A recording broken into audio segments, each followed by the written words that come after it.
È possibile curare il mal di schiena o la cervicalgia senza fisioterapia? Secondo te è possibile?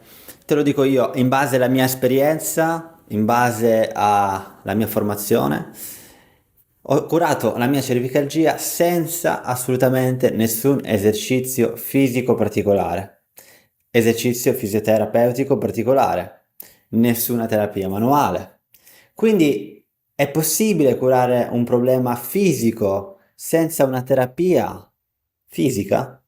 Assolutamente sì, perché il problema che sentiamo alla cervicalgia, quindi questo dolore ai trapezi, tensione, non è altro che un riflesso di una parte di noi che ha paura, che ha stress, che si sente non al sicuro.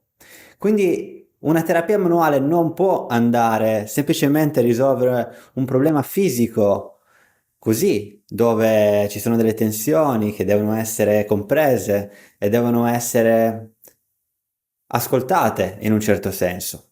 Quindi una terapia che mira alla consapevolezza, per mia esperienza, è quello che fa la differenza.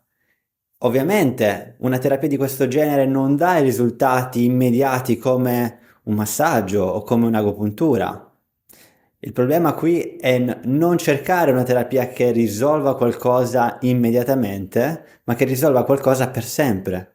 Io dopo 5 anni di dolore di cervicalgia non ho più avuto dolori con un approccio di questo genere. Te lo dice una persona che è un fisioterapista, ho studiato fisioterapia, ma non do nessun esercizio fisioterapico ai miei clienti. Almeno non fisioterapico classico, come ti puoi immaginare. Non faccio massaggio ai miei clienti. Quindi quello che in questo momento ti devi ricordare o pensare di fare nei prossimi giorni è capire che all'interno di te ci sono delle parti di te che sono in tensione, sono in paura, sono in conflitto. Semplicemente questo ascoltare, questo comprendere attraverso una pratica somatica, quindi mirata sul corpo, puoi riprendere la vita che vuoi.